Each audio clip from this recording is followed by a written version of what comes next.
Slavery. That's the place everybody likes to start Negro history. You have ignorant black men being brought over from Africa in chains. Terrible thing, slavery.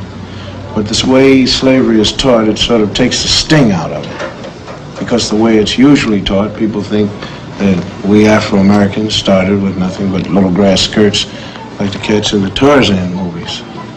And though America gave us slavery, America kindly gave us religion and a lick or two of education. And when we get more jobs and more education, then up from slavery. But we had something before we left Africa, something more than rhythm. I mean, we had a high culture. The culture was so high that great artists in the world are still borrowing from it. Now here's a sculpture by an unknown African artist.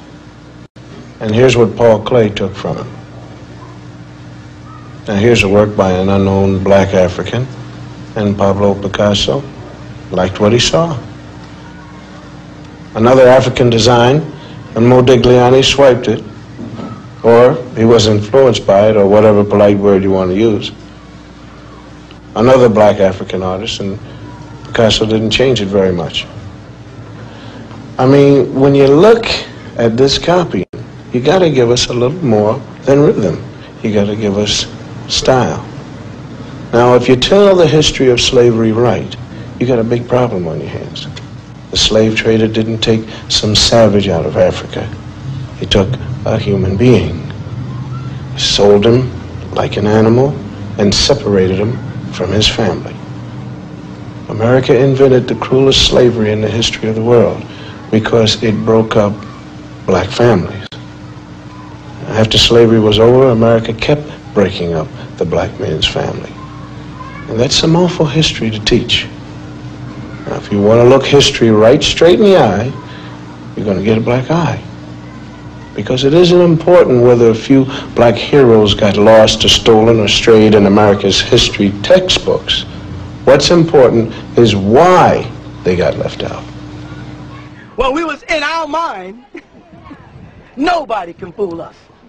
But now this devil has given us his mind. And that brings me back to what I was talking about. And that's why he's afraid of you, brother. Because after 3 generations of being in America, you know what's starting to happen? Negroes on television, you can't tell whether they're white or black no more. He comes on television and says, "Good morning, ladies and gentlemen." And you got to look around the screen and say, "Wow, I thought that was white." That never happened before because we had the voice and the sound of many waters. The white man couldn't look us in our eyes because our eyes had flames of fire coming out of them. What fire? The solar plex fire. Solar. Now let me speak to you about a fire that's burning inside of us that they don't have. Their palate is low. You understand me? We have an inner torch in the ancient writings of Michelangelo. Notice his name. Michelangelo, the angel Michael. He made a picture of Jesus, Jesus, and he always would draw a little torch in his chest, a little candle. That's right. You remember that picture? Right. They never told you what that torch meant, though. That torch is an inner light, like I said last time.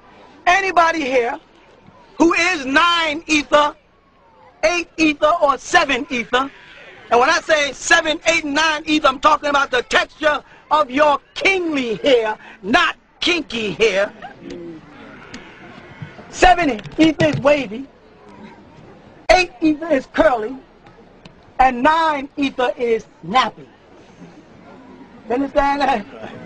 That's the fuse that's ignited by the sun. In the center of your chest, and that's why the devil calls it a solar plex, because it's a sun here. You do this, get your peoples to do this, get your peoples to do this. Somebody got to do it. Make a poster, just one poster of all of our peoples that they're claiming had raped somebody. Make one poster, and that poster is going to show you exactly the pattern. It's gonna happen. So shit like the Cosby gets effectively eliminated from history, so you don't have to go back there and look at it. The fucking Brady Bunch, Lucy and Desi Arnaz been ripping ass for years. All type of drug-fueled fights and bullshit. But that show is still on in 175 countries because that's the America they want to show. Why would you do that? Because it wiped out a piece of black history. That's it. That's the statement. Is y'all can't have no history. Everything that was ever good about y'all, we gonna move to the side. That's why we have. You know what y'all gonna be known for? Puffy. 50 Cent. That's what we want. Anybody that's a chaotic killer is allowed to fucking be here. The easiest thing to do to a black man is throw a rape jacket on. Because you can't get out of that. It's a pattern. It's a pattern. A rape jacket is just saying, I can't kill you, so I'm gonna destroy you.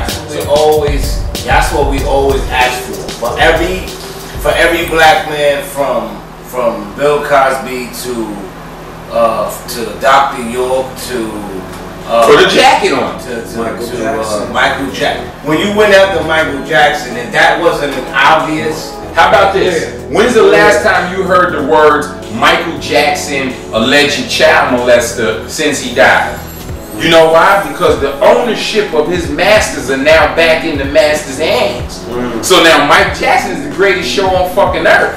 You know why? We got that money back, bro. Well, not only that, but look, as a female, like this went on for 10 years, right? At any point in time, did you try to go into any place that you had access to around your city or state and say, look, you didn't even have to mention Bill Cosby's name, but can I just see something in your record to say, I tried to go to rehabilitation somewhere? I told somebody, tell me, if you got raped, there's one friend, one friend that you walked in that crib and cried your fucking eyes out to.